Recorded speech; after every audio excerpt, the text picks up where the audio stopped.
काय होतायचं ते पहिल्यांदा केली म्हणजे चुलीला निवड घालतात की ग बाई घोडाचा काहीतरी केलेलं ते भांडवत राखा दे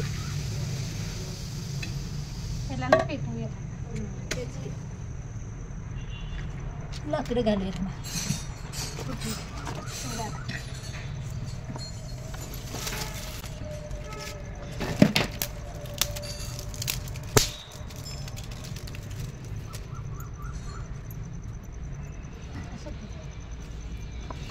बारीक जरा घातलं म्हणजे पेटते पण असं बारीक करून जरा घालायचं म्हणजे पेटते त्याला पहिल्यांदा चूल पेटवलेली आहे आणि आता पहिल्यांदा गोडीचा पदार्थ म्हणून आम्ही चहा करणार आहे असं भर भर भर पेटव पेटला बस बस चहा थांबायची जरा पेस्ट लागली की मागे येते ती लाकडं घातल्याशिवाय कशी जरा नाही ना ते का गॅस आहे ते वरतून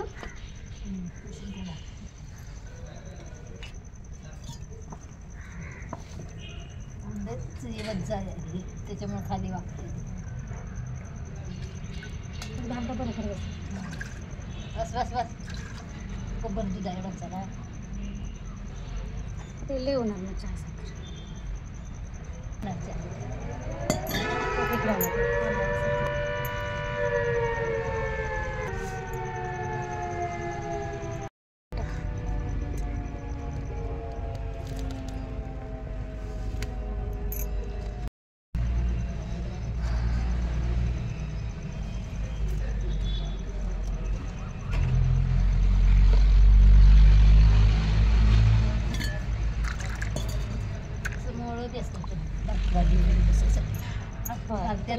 चूल बनवताना लावतात ना ते बारकी एवढी एवढी दाणं वांग सुक करणार आहेस आता कसं करणार लागत असले करायला ना कशाला बघ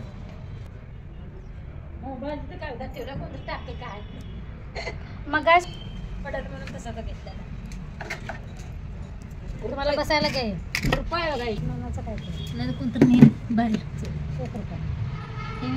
रुपया खुरप आहे म्हणून रुपया कृपा हाय बाहेरच्या बाहेर कोणतरी नेल म्हटलं हां आता हाय नका ते माझ्या लक्षातच येते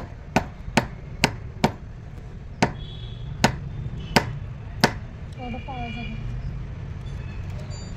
दाणं वांग सकाळी करायला आता बटाट्याची आमटी आहे म्हणून ते भाकर आहे ना भाकरीला रक्स पाहिजे आता पेटवले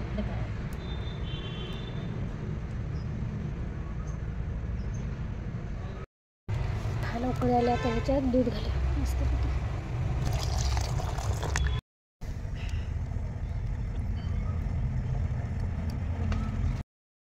भरपूर आमचं डोंगरातच गाव आहे ना तिथं कोणाला लाकडं विकत आणायला लागत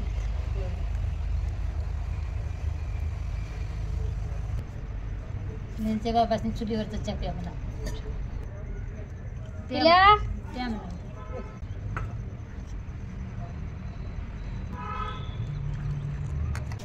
मला उडा नको कमी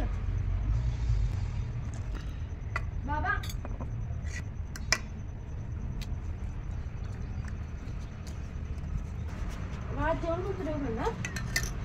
तुम्हाला बिस्किट आणू नको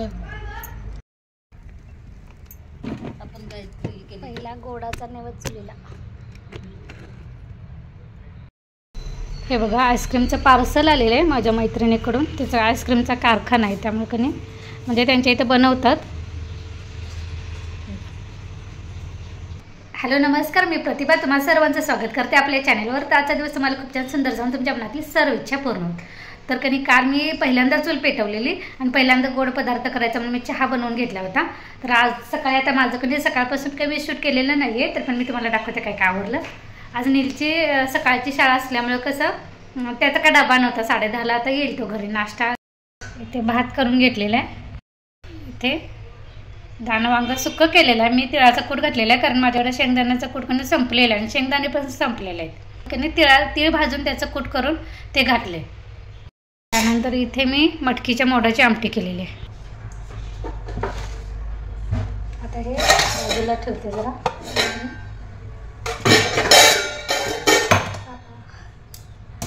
इकडे आपण आता नाश्ता करूया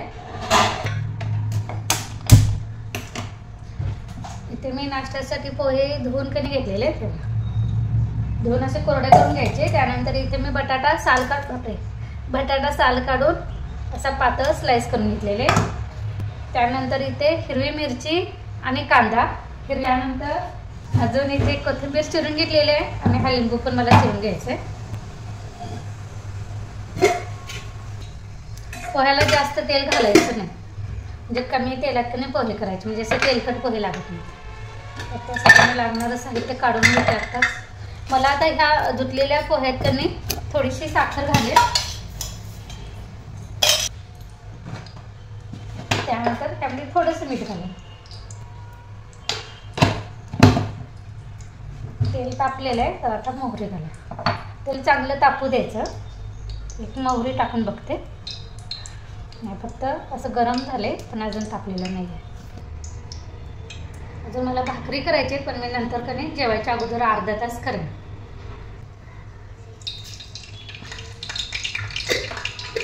मोहरी टाकल्या.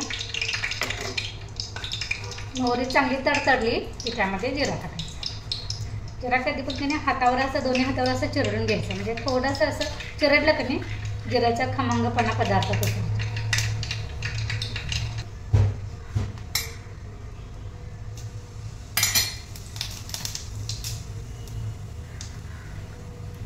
जिरा टाकल्यानंतर हिरवी मिरची टाकायची.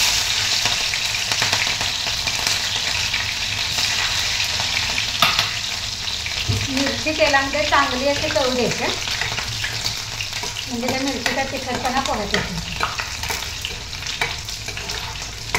चांगली अशी तांबूस कलर आला की नाही डाग पडली मिरचीला आणि त्याची साईज पण अशी कमी होती. त्यानंतर हा बारीक केलेला कांदा टाकायचा.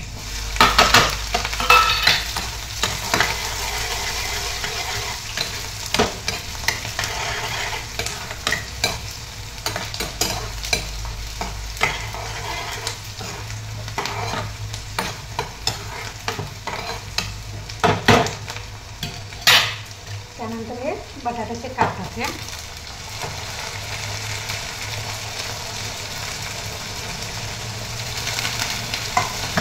बटाटा टाकल्यावर थोडंसं मीठ टाकायचं. मीठ आपण थोडंसं पोह्यामध्ये टाकले ना त्या अंदाजानंतर आता टाकायचं आणि आता गॅस बारीक करायचा आणि झाकण ठेवायचं. बारीक गॅसवरच की नाही बटाटा पण तेलामध्ये असं फ्राय चांगला करून घ्यायचं, म्हणजे तेलामध्येच तो शिजवून घ्यायचं.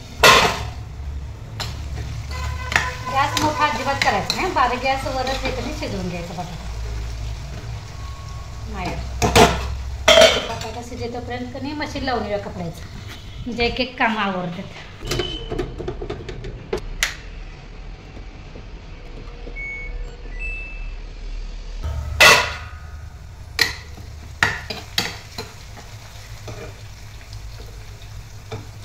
बटाटा शिजल्या आता नाही हळद टाकूया.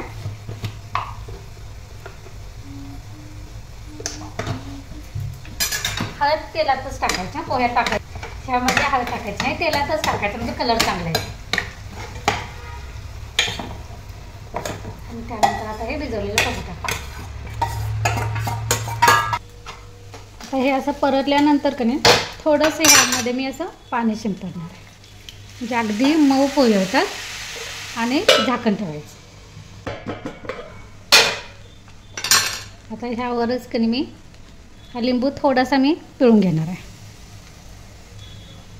आणि सगळं परत त्याने पळीनं असं परतून घ्यायचं. मीठ कमी जास्त बघायचं असेल ना तर आत्ताच बघायचं आणि कमी असेल तर टाकून घ्यायचं, काही होत नाही.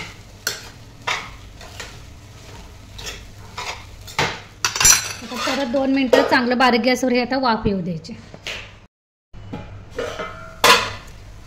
तर 1-2 मिनिट आपलं झालेलं आहे आणि पोहे पण आपलं तयार झालेले आहेत. आता ह्यावर तुम्ही मस्तपैकी अशी बारीक चिरलेली भरपूर अशी कोथिंबीर टाकायची.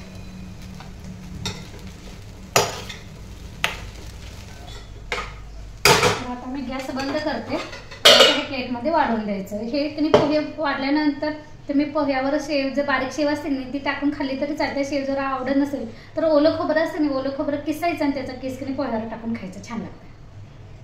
चला ह्यासोबतच आजचा ब्लॉग पण इथेच बंद करते. पुन्हा भेटू नवीन ब्लॉगमध्ये. तोपर्यंत धन्यवाद.